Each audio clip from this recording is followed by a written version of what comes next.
तो पिलामाने आमे आज मंजी बुणा विषय पढ़िबा। आमे पूर्व क्लास रे मृत्तिका प्रस्तुति पर्यंत पढ़ी सारिथिले, केते प्रकार लंगल कोन सब अछि ता सब पढ़ी सारिथिले। आज आमे मंजी बुणा विषय पढ़िबा।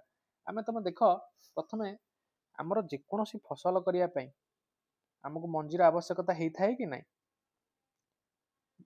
बिना मंजीरे आमे कोन भल फसल अमल करि परिबा? ताहाले आमे जदि से मंजी बुणीबा ताहाले हमर मंजीर कोन कोन गुण रहिथिबा दरकार जोउथरे हमकु अधिक अमल मिलिबो? प्रथम से मंजीटी उन्नत मानर बिहन हेइथिबा दरकार, जोउथरे हमकु अधिक परिमाणर अमल मिलिबो। आउ से मंजीटा उन्नत मानर बिहन माने अधिक अमलक्षम पई। अधिक अमलक्षम न हेतिले हमकु अमल दब कि अधिका? आउ केमिति जानिबा से मंजीटी संपूर्ण भाबरे गोटे भल किसमर हेइथवा दरकार, जोटा एई जिंस सबु सेही अधिका अमल पई। भल किसमर हेइतिले तो भल गछ हबो, भल फसल हबो, हमकु भल अमल मिलिबो। ता केमिति जानि देखिबा आमे ताक प्रथम देखिए से परिष्कार अछि कि नै। परिष्कार अछि माने ता देहरे कोनोसी अन्य मंजी नाही। मनकर धान मंजी किनिया जाउछो सेतरे अलगा किछि मंजी मिश्रित हेइ नाही, किंबा सेतरे बाली गोडी नाही, किंबा सेतरे खराब मंजी नाही। सब जो गुडा का हमर कंठा बोली को जायते से गुडा नाही। तो ए हिसाब रे से परिष्कार हेतिबा दरकार। 90 रु 95% परिष्कार रहितिबा दरकार। सुस्थ मंजी भी रहितिबा दरकार। सुस्थ मंजी माने जेतिकी आमे मंजी आनिबा से मंजी जेमती सबु गजा हेइ पारुथिबो, बुझिला ना? गजा हेइ परिया दरकार। जदि से गजा हबार क्षमता नाही, सुस्थ मंजी नुह, ताहाले से मंजी आनि किछि लाभ नाही। आमे गोटे मंजी आनुथा हेतु किंतु गछ हेइ पारु नथिबे, किछि लाभ अछि कि? देखो त हमर बहि रे सब सब जिंस लेखा हेइजी। उन्नत मानर बिहन, अधिक अमलक्षम, परिष्कार, सुस्थ आ भल किसमर हेइतिबा दरकार। ये सब तुमको लेखिबो जतले तुम मंजी बुणा पई देखिबो कोन कोन मौलिक आवश्यकता रहिछि मंजीर मान परीक्षण पई। त ए सब जिंस तुम लेखिबो। तार कारण मु खाली कहि दउछि सब तुम बहि रे लेखा हेइछि। जेमति लेखा हेइछि बिहन मनोनयन, केमिति गोटे करबाकू यार गोटे भी छोटिया परीक्षा मध्ये करा जायछि। जेमति कि जतले तुम गोटे ग्लास रे किछि पानी नबो, से पानी रे जतले किछि मंजी पकेइ दबो, जो गुडे ऊपर भासिबो सेउडा कोन हालुका बा कंठा थांती। तो से मंजी गुडा भासिबे, ताकू छाणी दबो, जो गुडा तळे बस जाइथिबो से गुडा हला भल मंजी। एमती तो बछा जाए गोटे टाइप रो। ये सब तमरो लेखा जाइछि। तापर ये भी तमरो परीक्षा गोटे देइछि। तापरे देखो हमर कोन कोन आगुरु मंजी बुणिया पई पारंपरिक यंत्र बा आग काल रे कोन कोन सब व्यवहार करा जाउथला मंजी बुणिया पई। तो आग काल रे कोन होउतला ना मंजी बुणिया पई तमे ए चित्र रे देखो गोटे काहाळी धरिचंती। ए काहाळी भितरे से कोन करथिले ना मंजी की ढाळी दउथिले। जेतले मंजी की ढाळुथिले सी एथुरु जाईकी केतेटा नळ खंडे लागिथिबो, छोटिया छोटिया पाइप लागिथिबो। छोटिया छोटिया पाइप रे ये सब मंजी धाड़ी रे एमती बुणी हेकी चलिबो। ये एमती चालुसंती ना बळद माने आगुकू। तो ए लाइन रे मंजी गोटे गोटे गोटे गोटे बुणी हेई चालथो। आ सेमान पछरे मई धरिचंती माटी की घोड़ेई घोड़ेई घोड़ेई घोड़ेई चालथिबे। लेखा हेइसे पारंपरिक पद्धति रे मंजी बुणीबा पई काहाळी सदृश एक यंत्र व्यवहार कर जाउथला। काहाळी मुहरे ढळा जाउथिया मंजी गुडीको 2 बाय 3टी सरू पाइप द्वारा माटी भितरे पडुथला। एही परि भाबे मंजी बुणा कार्य कर जाउथला। तो एटा तमे लिखि परिबो। आउ कोन होउथला ना एबे मंजी बुणा पई ड्रिलिंग यंत्र आछि। ड्रिलिंग यंत्र देखो ट्रैक्टर रे लगा होउची पछरे, जो गुडा को मंजी रे मंजी सब डबारे पछची कि नाही देखो सब मंजी डबारे पछची। मंजी रु सेडु कोन होउची ना एपटे देखो छोटा मंजी गोटा गोटा पुळाई मंजी पुरे देले आमे एमती आसी कि गोटा गोटा सब पाइप लागि एठी देखो सब सब पाइप लागि कि ये सब जाई कि एठी लागिथिबो। तो एठी गोटे गोटे गोटे गोटे से मंजी गोटे गोटे मंजी पड़िबो, गोटे गोटे मंजी पड़िबो। तापर ये तले जीवो ताउ सब कवर करिकि माटी टिकु नेइकी जीवो, बुझियला। तो सेठी भी सेया लेखा आजि काली ट्रैक्टर रे खंजा जाइथिबा ड्रिलिंग यंत्र द्वारा मंजी बुणा कार्य हेइ परछि। ए यंत्र द्वारा मंजी गुडी को समान भावे ठीक दूरतारे आ समान गभीरतारे पड़ी थाए। मंजी गुडी को ऊपर माटी घोड़ाई हे जाए, पक्षी माने ଏହା गुडी को खाई पारंतिनी। काईना जदि आमे खोला भाबरे रहिबो मंजी गुडी को से गुडी को पक्षी भी देखिन बग बुलु थांती सब बेले कीट पतंग से तो कीट पतंग खाया पे बुलु थांती। किंतु जदि मंजी खोला रे बुणी देई आछो चढ़ई माने आसी बसिकी तांको तो खोला खाद्य मिली गला ना। एथिरे समय भी कम लागिबो आ मजूरी मध्ये कम खर्च हेतबो। तमे निजे चिंता कर जते बेले तमे लंगल रे करूथिलो तले बळद केते धीरे धीरे काम करूथिबो, किमा हाथ रे बुणले भी बहुत कम अधिका समय लागियो मंजीटी को पकेला पे। किंतु ट्रैक्टर सहाय्य रे करूचो जल्दी हबो कि नाही। निश्चिंत भाव में हम। तेणुक आम आसवा जाना ଏବେ ସାର ଆଉ ଖତ ପ୍ରୟୋଗ ବିଷୟରେ। ଆଚ୍ଛା, ସାର ଆଉ ଖତ ପ୍ରୟୋଗ ପୂର୍ବରୁ ତମେ କହିବ, ଆପଣ ତ କହୁଥିଲେ ପୂର୍ବ କ୍ଲାସରେ ଯେ ଜମିର ଯୋଉ ମୃତ୍ତିକାର ଉପରି ଭାଗରେ ସବୁ ପ୍ରକାର ପୋଷକ ଆଭେଲେବୁଲ ହେଇଥାଏ ବା ଉପସ୍ଥିତି ଥାଏ, ତ ସେଥିରେ ଯୋଉ ଗଛ ଥାଏ ତାର ଚେର ମାଧ୍ୟମରେ ଏ ପୋଷକ ଗୁଡିକୁ ଶୋଷିକି ନେଇଥାଏ, ଗଛକୁ ଦେଇଥାଏ, ଯାହା ଦ୍ୱାରା କି ଗଛର ଯୋଉ ବି ପୋଷକର ଆବଶ୍ୟକତା ଅଛି ତାକୁ ପୁରା ହେଇଥାଏ। ତାହେଲେ ଏବେ ସାର ଆଉ ଖତ ଆମେ କଣ ପାଇଁ ପକଉଛୁ? କାହିଁକି ନା ସବୁବେଳେ ଏଇ ମୃତ୍ତିକାରେ ଯେ ସବୁ ପ୍ରକାରର ପୋଷକ ଭରପୁର ହେଇକି ଥିବ ତାହାର ମାନେ ନାହିଁ।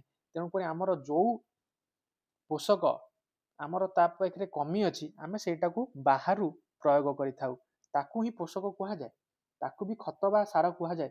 ଲେଖା ହେଇଛି ଦେଖ, ମୃତ୍ତିକାରେ ଗଛ ହୃଷ୍ଟପୃଷ୍ଟ ହୋଇ ବଢିବା ପାଇଁ ଯେଉଁ ପୋଷାକ ଅତିରିକ୍ତ ଭାବେ ପ୍ରୟୋଗ କରାଯାଏ ତାହାକୁ ଖତ ବା ସାର କୁହାଯାଏ। ଅତିରିକ୍ତ ମାନେ ଏକ୍ସଟ୍ରା, ଆଡିସନାଲ, ମାନେ ଆମେ ଯୋଉଟା ଅଭାବ ଅଛି ତାକୁ ପୁରା କରିବା ପାଇଁ ଆଉ ଦେଲେ।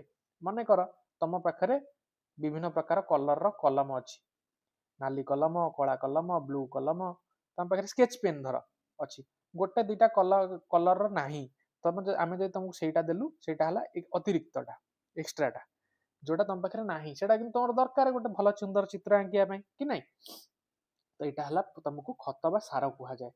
ତ ତମେ କହିବ, ଆଚ୍ଛା ମୃତ୍ତିକା ତ ସବୁ ଇଏ କରୁଛି, ତାହେଲେ ସେଠୁ ସାର କମୁଛି କେମିତି?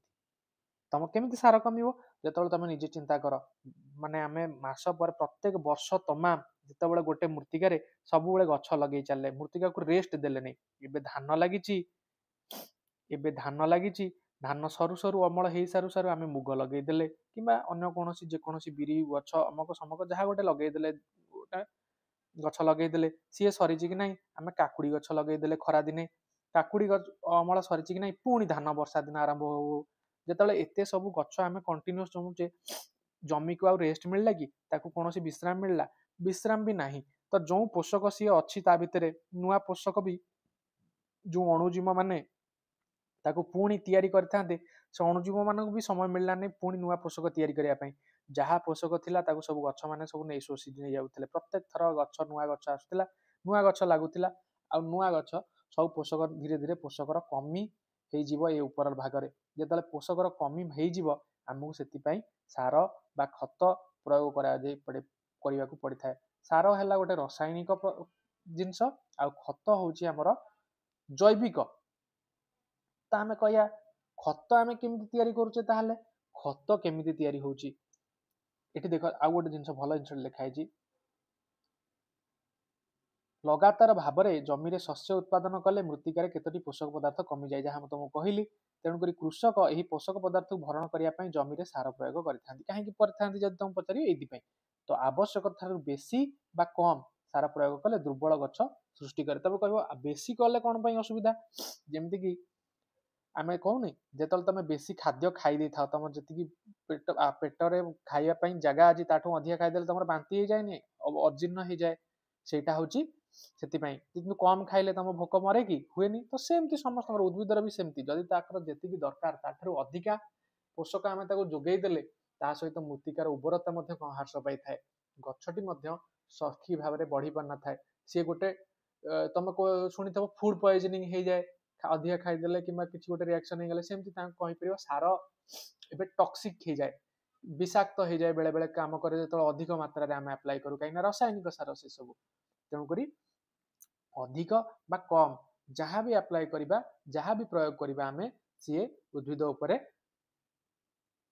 ଖରାପ ପ୍ରଭାବ ପକେଇ ପାରିବେ। ତେଣୁକରି ଆମକୁ ଯେତିକି ଦରକାର ସଠିକ ଭାବରେ ପ୍ରୟୋଗ କରିବାକୁ ପଡିବ। ତାହେଲେ ଏଠି ଲେଖା ହେଇ ଦେଖ, ଖତ ଏକ ଜୈବିକ ପଦାର୍ଥ। ଖତ ଏକ ଜୈବିକ ପଦାର୍ଥ, ଯେମିତି ମୁଁ ତମକୁ କହିଲି। ଇଏ କେମିତି ତାହେଲେ ତିଆରି ହେଇଛି? ନା ଯେତେ ସବୁ ଜୀବ ଅଛନ୍ତି କିମ୍ବା ସେମାନଙ୍କର ଯୋଉ ଅଳିଆ ଆବର୍ଜନା କିମ୍ବା ସେମାନଙ୍କ ଶରୀରର ଅବଶେଷ, ଯେତେବେଳେ କୌଣସି ପଶୁପକ୍ଷୀ ମରିଗଲେ, କିମ୍ବା ସେମାନଙ୍କର ଧର ଗାଈର ଗୋବର ବର୍ଜ୍ୟବସ୍ତୁ, କିମ୍ବା ଉଦ୍ଭିଦ ଯୋଉମାନଙ୍କର ଯୋଉ ମାନେ ବର୍ଜ୍ୟବସ୍ତୁ ଉଦ୍ଭିଦର, ଯେମିତିକି ପରିବା ଚୋପା କିମ୍ବା ସଢା ପରିବା, ଏସବୁ ଯେତେ ସବୁ ହେଲା, ଯେତେବେଳେ ଆମେ ସେଗୁଡାକୁ ସବୁ ଗୋଟେ ଖାଲରେ ପକାଉ, ତମେ ଗୋବର ଖାତ ଦେଖିଛ? ସେମିତି ଯେତେବେଳେ ଗୋଟେ ଖାତରେ ପକେଇ ତାକୁ ମାଟି ଘୋଡେଇ ପୋତି ଦଉ, ସେ ଧୀରେ ଧୀରେ ଧୀରେ ଧୀରେ ତା ଭିତରେ ଯୋଉ ଅଣୁଜୀବ ମାନେ ଅଛନ୍ତି, ସେମାନେ ତାକୁ କଣ କରନ୍ତି ନା ସଢାନ୍ତି। ସଢେଇ ସଢେଇ ଯେତେବେଳେ ଧୀରେ ଧୀରେ ସେ ସବୁ ମାଟିରେ ମିଶେ, ଗୋଟେ ଖତ ତିଆରି ହୁଏ। केबे जाओ तुम तुम घर पाखे कोठी खत सब अच्छी कोठी महिषी गोठ थी गोबर खत थी सेठी सब देखिए सेठी सब खत केमती तैयारी होची सुखी कंचा गोबर केमती आ सुखी गला पर जेतेबेले आमे खत तैयारी होची से केमती देखा जाए तो सेमती खत तैयारी हुए जेतेबेले अणुजीव ताकू पची सढ़ई दियंती तापर से पदार्थ खत हो जाए आम खत को व्यवहार करूँ खतर विभिन्न प्रकार जैविक सार थाए जो सार जो पोषक पदार्थ आमको रासायनिक सार मिलता है से पोषक पदार्थ आमको खतरु मिलता है जोटा आम देखा तो किंतु सार ताहले कौन आमर खत तो जैविक पदार्थ हो गला ताहले सार कौन सार हूँ गोटे रासायनिक पदार्थ बुझीगला ना सार हूँ गोटे रासायनिक पदार्थ अरे है एथिरे केते जो आमर रासायनिक पदार्थ जो निर्दिष्ट पोषकर आवश्यकता अच्छी से निर्दिष्ट पोषक आमर से रासायनिक सार अधिक मात्रा थी तुम घर शुणी यूरिया पकईदे यूरिया कौन थाए यूरिया अत्यधिक मात्रा नाइट्रोजेन थाए सेमती कहुए पटास पकईदे पटास कौन थाए पोटासियम थाए अधिक मात्रा सेमती जदि तुमको कहुए एनपीके सार आनीचु एनपीके सार तीन जाक थाए किछि किछि मात्रा अच्छे तार ऊपर क्लास को गले तुम जान कौन के अच्छी से भाई ये सार केतक उदाहरण देछि urea ammonium sulphate superphosphate potash एवं एनपीके ये गुड़ाए सार अच्छी जो गुड़िक रासायनिक सार कहुए तो एगुड़ाक कौटी तैयारी होता है ना कारखाना रे तैयारी होता है एगुड़ाक सेटा जमी खतर तैयारी होची आम बारियाडे भी करदेले हम एगुड़ा कौन बारियाडे हो पार तो यह प्रयोग द्वारा आमको अधिक अमल मिलता है कौथरू फसल रू बुझीगला तो किंतु मुझे कहली आम जब यह अधिक मात्रा आप्लाय करिया मृत्तिकार उर्वरता ह्रास पाई था बुझीपारा तो मृत्तिका उर्वरता ह्रास पाइले मृत्तिका को ये आम जमी कहली गोटे फूड पॉइजनिंग हुए सेमती ये भी पॉइजन हिसाब से भी काम करे तार टॉक्सिसिटी बढ़ी जाए विषाक्त हो जाए तो ये मृत्तिका प्रदूषण रे साहाय्य करे मृत्तिका को प्रदूषण कराइबारे मुख्य भूमिका ये बहन करिथाए कोटा रासायनिक सार जहाँ तुम लिखाई एक उत्स अत्यधिक रासायनिक सार प्रयोग एक माटीर उर्वरता ह्रास करे आ रासायनिक सार मृत्तिका प्रदूषण एक उत्स भाव में काम करता तेणुक आम जिते ये मृत्तिका प्रदूषण करुच्ची जिते मृत्तिकार उर्वरता ह्रास करुच्ची तो आमको सबुबले आमको जगी रखा आप्लाय करा पड़ो कि नहीं प्रयोग करा पड़ो नहीं जी दरकार मनकर 10 केजी दरकार आम 10 केजी ही पकेबा ताठू अधिका पकेबा नहीं तेणुक आमको सठिक मात्रा यार विनियोग करने आवश्यक अत्यंत आवश्यक तो आम आ सहित जैविक सार सहित जदि यार जो प्रभावटा को कमेवाई हेले आमको रासायनिक सार सहित जैविक सार मिसेकी पकेया पड़ो तो आम कौन करिया रासायनिक सार किछिटा आउ जैविक सार किछिटा मिसेकी पकेया पड़ी थाए जमी रे तो एबे देखिबा आर पार्थक्य कौन कौन देछि रासायनिक सार आउ खत मध्य पार्थक्य कौन ये गोटे अजैविक लवण आम जमी कहले यहाँ जेहेतु गोटे जैविक सार यहाँ हूँ गोटे अजैविक सार बा केमिकल है तो खत गोटे प्राकृतिक पदार्थ जहाँकि गोबर मनुष्यर वर्ज्यवस्तु उद्भिद अवशेषर विघटन घटी थाए तो ये सब कौटी तैयारी हुए ना सार कारखाना ये जमी प्रस्तुत होता है यह कौन सी ह्यूमस दिए कहीं कौन सी ऑर्गेनिक कंटेंट नहीं कौन सी ऑर्गेनिक पदार्थ नहीं जैविक पदार्थ नहीं तो जेहेतु जैविक पदार्थ नहीं कौन सी मात्रा ह्यूमस दे पार ना किंतु ए अनेक जैविक पदार्थ अच्छी तो ये अनेक भाव में ह्यूमस जोगाई थाए क्या मृत्तिका को तो यार उदाहरण देछि जबखारजान फस्फरस पोटासियम आदि पोशाक परिपूर्ण होता है कौन कौन पोषक मिलता है रासायनिक सार यही सब एया मिलता है एथेरे किछि अलग मिल न थाए किंतु तार मात्रा कम थाए मनकर जदि आम 10 केजी रासायनिक सार प्रयोग करिया सेथिरु जदि आमको गोटे केजी नाइट्रोजेन फस्फरस बा पोटासियम मिलिबो सेठी आमको गोटे केजी नाइट्रोजेन फस्फरस पोटास मिलिया पई आमको 100 केजी खत अप्लाई करिया को पड़िबो खत प्रयोग करिया को पड़िबो बुझी होउची तो आमको अधिका दरकार होउची कहीं ना एथरे कम मात्रा अच्छी किंतु सेही सबु जिनस अच्छी किंतु ये तो आमर जमी को क्षति पहुंचाए नहीं तेणुक खत व्यवहार निहाती आम पई लाभजनक होता है खत व्यवहार द्वारा जमीर मृत्तिकार उर्वरता वृद्धि पाई थाए ताले केमिति वृद्धि पाई थाए कौन खत आमर साहाय्य करथाए खत केमिति आमर उपकार लागि थाए ये सब लिखा जाइछि देख खत मृत्तिकार जल धारण क्षमता वृद्धि करे जल धारण क्षमता माने मृत्तिका ମାଟିରେ ଯୋଉ ପାଣିକୁ ବାନ୍ଧି ରଖେ। ଯେତିକି ଦିନ ନହେଲେ ପାଣି ସବୁ କ'ଣ ହେଇଯିବ, ଯେତେବେଳେ ଆମେ ପାଣି ଦବା, ଯଦି ଜଳ ଧାରଣ କ୍ଷମତା ଅଧିକା ନଥିବ, ସେ କ'ଣ କରିବ, ଆଇଦର ମାଟି ତଳକୁ ସବୁ ପାଣି ପଳେଇବ, ଗଛ ପାଇଁ ଉପଲବ୍ଧ ହବ ନାହିଁ। ଗଛର ଯୋଉ ଚେର ସିନା ଏତିକି ଜାଗାରେ, ଆଉ ସେ ଯଦି ଇଏ ପଳେଇଲା ତଳକୁ ପାଣି, ତାହେଲେ ଗଛ ଶୋଷିବ କୋଉଠୁ, ଚେର ତ ପୁରା ତଳ ଯାଏ ନାହିଁ। କିମ୍ବା ଯଦି ଅତ୍ୟଧିକ କଠିନ ହେଇଯାଇଥିବ, ସବୁ ଯାହା ଆମେ ପାଣି ଆପ୍ଲାଏ କଲେ ଉପରେ ଦେଲେ ସେ ସବୁ ବୋହିକିରି ତଳକୁ ପଳେଇବ। ତାହେଲେ ଆମର ମାଟିଟି କୋଉ ଭଳିଆ ହବା ଦରକାର, ଯିଏ ଜଳ ଧାରଣ କ୍ଷମତା ଯାହାର ଅଧିକ, ଯୋଉ ଯାହା ଦ୍ୱାରା କି ଚେରଟି ମାଟିରୁ ଜଳକୁ ଶୋଷଣ କରିବାରେ ସହାୟକ ହବ, ସାହାଯ୍ୟ କରିବ। ତ ଏହା ମାଟିକୁ ମଧ୍ୟ ଛିଦ୍ରଯୁକ୍ତ କରାଇଥାଏ। ଯେତେ ଛିଦ୍ର ରହିବେ ମୃତ୍ତିକାରେ, ଯେତେ ଛିଦ୍ର ରହିବ, ତ ସେତେ ସେ ଛିଦ୍ର ମାନଙ୍କରେ ପବନ ରହିବ, ସେ ଛିଦ୍ରରେ ତୁମର ଜଳ ରହିବ, ଯାହା ତମର ମୃତ୍ତିକାକୁ, ସେ ପବନ କ'ଣ କରିବ ନା, ମୃତ୍ତିକାକୁ ଯୋଉ ଚେର ଅଛି, ଯୋଉ ଗଛ ଅଛି, ଗଛର ଚେରରେ ଶ୍ୱାସକ୍ରିୟା କରିବ। ଗଛର ଉପରି ଭାଗ ତ ବାୟୁମଣ୍ଡଳକୁ ଶ୍ୱାସକ୍ରିୟା କରିବ, କିନ୍ତୁ ଗଛର ତଳ ଭାଗ ଯୋଉ ଚେର ପାର୍ଟ ରହିଲା, ସେ କେମିତି ଶ୍ୱାସକ୍ରିୟା କରିବ, ସେ ମୃତ୍ତିକାରୁ ହିଁ ଶ୍ୱାସକ୍ରିୟା କରିବ। ତ ଯେତେ ଛିଦ୍ରଯୁକ୍ତ ହବ, ସେ ତ ବାୟୁ ତା ଭିତରେ ରହିବ, ମୃତ୍ତିକା ବାୟୁ ଯେତେ ରହିବ, ସେତେ ଉଦ୍ଭିଦ ଭଲ ଭାବରେ ଶ୍ୱାସକ୍ରିୟା କରିବ। ଆଉ ତାହା ମଧ୍ୟ ତମର ଉପକାରୀ ଅଣୁଜୀବଙ୍କୁ ମଧ୍ୟ ବୃଦ୍ଧି କରିଥାଏ। କେମିତି, ତମେ ଯେହେତୁ ଖତଟି ତମର ଅଣୁଜୀବଙ୍କର ଦ୍ୱାରା ବିଘଟନରୁ ସୃଷ୍ଟି ହେଇଥାଏ, ସେଥିରେ ମଧ୍ୟ ଅନେକ ପ୍ରକାର ଆମର ଉପକାରୀ ଅଣୁଜୀବ ରହିଥାନ୍ତି। ଯେତେବେଳେ ଆମେ ତାକୁ ଜମିରେ ପ୍ରୟୋଗ କରିବା, ତାହା ମଧ୍ୟ ଜମିର ଉପକାରୀ ଅଣୁଜୀବଙ୍କ ସଂଖ୍ୟା ବୃଦ୍ଧି କରିଥାଏ। ଏହା ମୃତ୍ତିକାର ଗଠନ ମଧ୍ୟ ଉନ୍ନତ କରିଥାଏ। ଏବେ ଆସ ଜାଣିବା ଫସଲ ପର୍ଯ୍ୟାୟ ବିଷୟରେ। ତ ଆମେ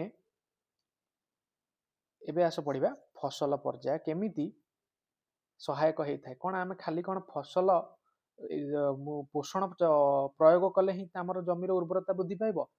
ନା, ଫସଲ ପର୍ଯ୍ୟାୟ କ'ଣ, ପ୍ରଥମେ ତାକୁ ବୁଝିବାକୁ ଚେଷ୍ଟା କର। ମୁଁ ତମକୁ କହିଲି, ଯେତେବେଳେ ଆମେ ଜମିକି ରେଷ୍ଟ ଦଉନେ, ଫାଷ୍ଟ ଧାନ କଲେ, ତାପରେ ମୁଗ କଲେ, ତାପରେ କାକୁଡି କଲେ, ପୁଣି ଧାନ କଲେ, ବର୍ଷ ତମାମ ଇଏ ଚାଲିଥିଲା। କିନ୍ତୁ ଆମେ କ'ଣ କରିବା, ବେଳେ ବେଳେ ଧାନ ଫସଲ ଦେଖ କ'ଣ ହୁଏ। ଧାନ ଫସଲ ଅତ୍ୟଧିକ ଯବକ୍ଷାରଜାନ ଆବଶ୍ୟକ କରିଥାଏ, ଅତ୍ୟଧିକ ପାଣି ଆବଶ୍ୟକ କରିଥାଏ। ଆମେ ସେଥିପାଇଁ କ'ଣ କଲେ ନା, ତାପରେ ଯେତେବେଳେ କଲେ, ମନେକର ମୁଗ ଚାଷ କଲେ, ମୁଗ ବା ଅନ୍ୟାନ୍ୟ ଡାଲି ଜାତୀୟ ଫସଲ, ତମେ ଜାଣିଥିବ ତା ଚେରରେ ରାଇଜୋବିୟମ ବ୍ୟାକ୍ଟେରିଆ ଥାଏ। ରାଇଜୋବିୟମ ବ୍ୟାକ୍ଟେରିଆ ଥାନ୍ତି, ଯେଉଁମାନେ ଯବକ୍ଷାରଜାନ ବିବନ୍ଧନ କରାଇଥାନ୍ତି, ବାୟୁମଣ୍ଡଳର ଯବକ୍ଷାରଜାନକୁ ବିବନ୍ଧନ କରିକି ଉଦ୍ଭିଦ ପାଇଁ ଉପଲବ୍ଧ କରାଇଥାନ୍ତି।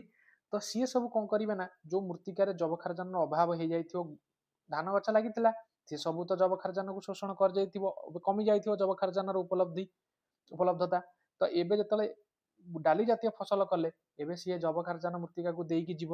ତାପରେ ଆମେ କିଛି ଦିନ ଧର ମୃତ୍ତିକାକୁ ଖାଲି ରଖିଦେଲେ, ତାପରେ ପୁଣି ଯେତେବେଳେ ଧାନ ଚାଷ କରିବା, ସେତେବେଳକୁ ଯବକ୍ଷାରଜାନ ପୁଣି ଠିକ୍ ଭାବରେ ଆଭେଲେବୁଲ ହେଇଯାଇଥିବ ବା ଉପଲବ୍ଧ ହେଇଯାଇଥିବ। କାହା ପାଇଁ? ଧାନ ପାଇଁ।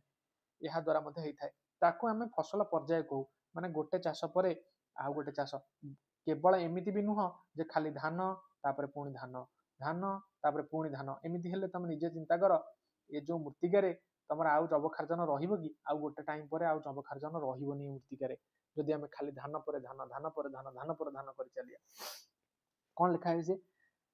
ଏହା ଗୋଟିଏ ଜମିରେ ଫସଲ ବଦଳାଇ ଚାଷ କରିବା ଦ୍ୱାରା ସମ୍ଭବ ହୁଏ। ଏଇ ଯୋଉ ଫସଲ ବଦଳାଇ ଚାଷ କରିବାଟାକୁ ହିଁ ଫସଲ ପର୍ଯ୍ୟାୟ ବୋଲି କୁହାଯାଇଥାଏ। ବୁଝିଲା?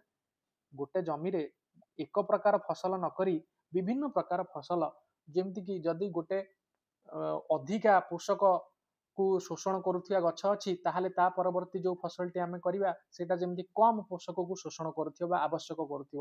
ଜଣେ ଯଦି ଧାନ ଯଦି ଅଧିକ ଜଳ ଆବଶ୍ୟକ କରୁଛି, ତା ପରଟି ଯେତେବେଳେ କମ୍ ଜଳ ଆବଶ୍ୟକ କରୁଥିବା ଚାଷ କରିବା ଦରକାର।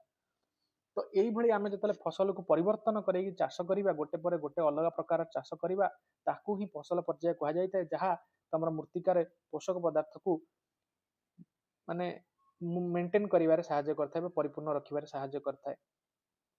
ଯେମିତି ଲେଖା ହେଇଛି, ପୂର୍ବ କାଳରେ ଉତ୍ତର ଭାରତରେ କୃଷକମାନେ ଗୋଟିଏ ଋତୁରେ ଡାଲି ଜାତୀୟ ଫସଲ ଚାଷ କରୁଥିଲେ ଏବଂ ଅନ୍ୟ ଋତୁରେ ଗହମ ଚାଷ କରୁଥିଲେ। ଏହା ଜମିରେ, ମୁଁ ଯାହା କହିଲି ତୁମକୁ, ଯବକ୍ଷାରଜାନ ଅଭାବକୁ ଭରଣା କରିଥାଏ। କାହିଁକିନା ଯେମିତି ଯଦି ସବୁବେଳେ ଗହମ ହବ ବା ସବୁବେଳେ ଧାନ ହବ, ଯୋଉଗୁଡ଼ିକ ଯବକ୍ଷାରଜାନକୁ ଅଧିକ ମାତ୍ରାରେ ବ୍ୟବହାର କରିଥାନ୍ତି, ସେମାନେ ସବୁ ସାରିଦେବେ। ଯଦି ଆମେ ଡାଲି ଜାତୀୟ କରିବା, ସେ ପୁଣି କ'ଣ କରିବ ନା, ଯବକ୍ଷାରଜାନକୁ ମୃତ୍ତିକାରେ ପୁଣି ମିଶେଇ ଚାଲିବ। ବୁଝିଗଲା? ତ ଏବେ ଆମେ ପଢିବା ଜଳସେଚନ। ତ ଜଳସେଚନ ଆମେ ତ ଜାଣିଛେ ଜଳ ହିଁ ଜୀବନ। ଜଳ ଜୀବ ଜଗତରେ ଯେତେ ସବୁ ଉଦ୍ଭିଦ ପ୍ରାଣୀ ସମସ୍ତଙ୍କ ପାଇଁ ଜଳର ଆବଶ୍ୟକତା ଅତ୍ୟନ୍ତ ଆବଶ୍ୟକ। ଜଳ ନିହାତି ଆବଶ୍ୟକ ସମସ୍ତଙ୍କ ପାଇଁ। ତ ଯେତେ ସବୁ ଫଳ ଫୁଲ ମଞ୍ଜି ଏ ସବୁର ବୃଦ୍ଧି ପାଇଁ ସବୁର ବିକାଶ ପାଇଁ ଆମକୁ ଜଳ ନିହାତି ଆବଶ୍ୟକ। ତ ଜଳ କଣ କରିଥାଏ ନା ଯୋଉ ଉଦ୍ଭିଦର ଚେର ଅଛି ଚେର କଣ କରିଥାଏ ନା ସବୁ ଜଳକୁ ଅବଶୋଷଣ କରନ୍ତି। ସେ ଜଳ ସହିତ ବିଭିନ୍ନ ପ୍ରକାର ଖଣିଜ ଲବଣ ବା ଯୋଉ ସବୁ ପୋଷକ ପଦାର୍ଥ ଆମେ ଯୋଉ ରାସାୟନିକ ସାର ତାକୁ ମୃତ୍ତିକାରେ ପ୍ରୟୋଗ କଲେ ସେ କେମିତି ଚେର ଶୋଷିବ, ସେ ଧୀରେ ଧୀରେ ମାଟିରେ ମିଶିବ, ମାଟିରେ ଥିବା ପାଣିରେ ମିଶିବ, ସେ ପାଣି ଦ୍ୱାରା ଯେତେବେଳେ ଚେର ଶୋଷିକି ନବ ସେଇଥିରେ ହିଁ ସେ ରାସାୟନିକ ସାର ଉଦ୍ଭିଦ ଭିତରକୁ ଯାଇଥାଏ ଓ ଗଛର ବୃଦ୍ଧି ହେଇଥାଏ। ତ ଉଦ୍ଭିଦ ଦେହରେ 90% ଜଳ ରହିଥାଏ। ଜଳ ଦ୍ୱାରା ମଞ୍ଜି ଗଜା ହୁଏ, ପୋଷକ ପଦାର୍ଥ ଜଳରେ ଦ୍ରବୀଭୂତ ହେଇ ଉଦ୍ଭିଦର ପ୍ରତ୍ୟେକ ଅଂଶରେ ପହଞ୍ଚିଥାନ୍ତି। ବୁଝିଗଲା? ତ ଜଳ ସବୁବେଳେ ଆମକୁ ଆବଶ୍ୟକ ହେଇଥାଏ। ତ ଆମେ ଜାଣିବା ଏଥର ଆସ ଯେ ଜଳସେଚନର ଉତ୍ସ କଣ କଣ ଅଛି। ଯାହା ଲେଖା ହେଇଛି ବିଭିନ୍ନ ପ୍ରକାର କୂଅ, ନଳକୂଅ, ପୋଖରୀ, ହ୍ରଦ, ନଦୀ ଜଳ ଭଣ୍ଡାର ଆଉ କେନାଲ ଏ ସମସ୍ତେ ହେଲେ ଜଳକୂଅର ଉତ୍ସ। ଆଗରୁ କଣ କଣ ପଦ୍ଧତି ଥିଲା? ଆଗରୁ ଥିଲା ଆମର ମୋଟ ବା ପୁଲି ପଦ୍ଧତି। ପୁଲି ପଦ୍ଧତି ହେଇଠି ଦେଖ, ଗୋଟେ ପୁଲି ଲାଗିଥିବ, ଏପଟେ ତମକୁ ଲୋକ ଜଣେ ଠିଆ ହେଇକିରି ତାକୁ ଟାଣୁଥିବ, ଏପଟେ ପାଣି ଲାଗିଥିବ, ବାଲ୍ଟିଟେ ଲାଗିଥିବ। ସେ ସେଠୁ କଣ କରିବେ ନା ଆକୁ ଯେତେବେଳେ ଉଠେଇକି ଆଣିବେ ପାଣି ଆସିବ, ସେ ସେଠୁ ଧରିକି ତାକୁ ଦେବେ। ବା ପୁଲି ପଦ୍ଧତି କିମ୍ବା ଚେନ୍ ପମ୍ପ, ତାକୁ ଘୁରେଇ ଘୁରେଇ ଘୁରେଇ ଘୁରେଇକି ପାଣି ପକଉଥିବେ। କିମ୍ବା ତେଣ୍ଡା, ତେଣ୍ଡା ଦେଖିଥିବ ଗୋଟେ ହଉଛି ଏମିତି ଥାଏ ହେଲା, ଏପଟେ ଠିଆ ହେଇକି ଧର ଏପଟେ ପାଣି ଯାଇଛି, ଏଠି ଟିକେ ପାଣି ନେବେ, ତାକୁ ଗୋଡରେ ଏଇପଟେ ଚାପିକି ପାଣି ଭିତରକୁ ଦେବେ, ତାପରେ ତାକୁ ଛାଡ଼ିଦେବେ। ଛାଡ଼ିଦେଲେ ସେ ଉଠିକି ଏପଟେ ପୁଣି ତଳକୁ ଆସିବ, ଏପଟେ ତଳକୁ ଆସି ଏପଟେ ସବୁ ପାଣି ଗୁଡ଼ିକ ଜମିକି ଢାଳି ହେଇଯିବ। ଏ ହେଲା ତେଣ୍ଡା ପଦ୍ଧତି, ଫିଲ୍ମରେ ଦେଖିଥିବ। ଆକୁ ଏସବୁ ହେଲା ଆମର ପାରମ୍ପରିକ ଜଳସେଚନ ପଦ୍ଧତି। ଆଉ ଆସିଲା ଆମର ଆଧୁନିକ ଜଳସେଚନ ପଦ୍ଧତି। ଆଧୁନିକ ଜଳସେଚନ ପଦ୍ଧତି ଦୁଇ ପ୍ରକାର ମୁଖ୍ୟତଃ, ଗୋଟେ ହେଲା ସ୍ପ୍ରିଙ୍କଲର, ଗୋଟେ ହେଲା ବୁନ୍ଦା ପଦ୍ଧତି।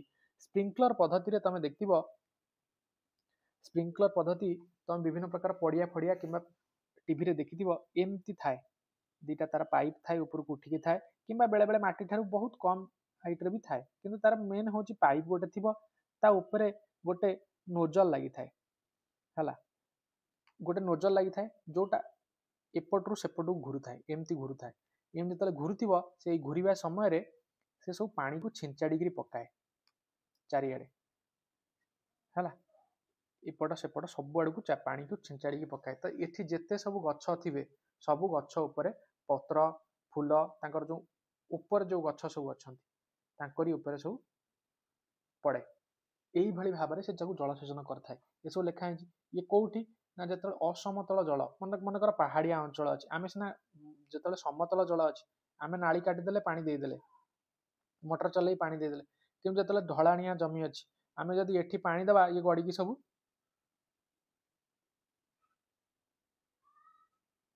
ଗଡ଼ିକି ସବୁ ତଳକୁ ପଳେଇବ କି ନାହିଁ, ତ ରହିବ କି?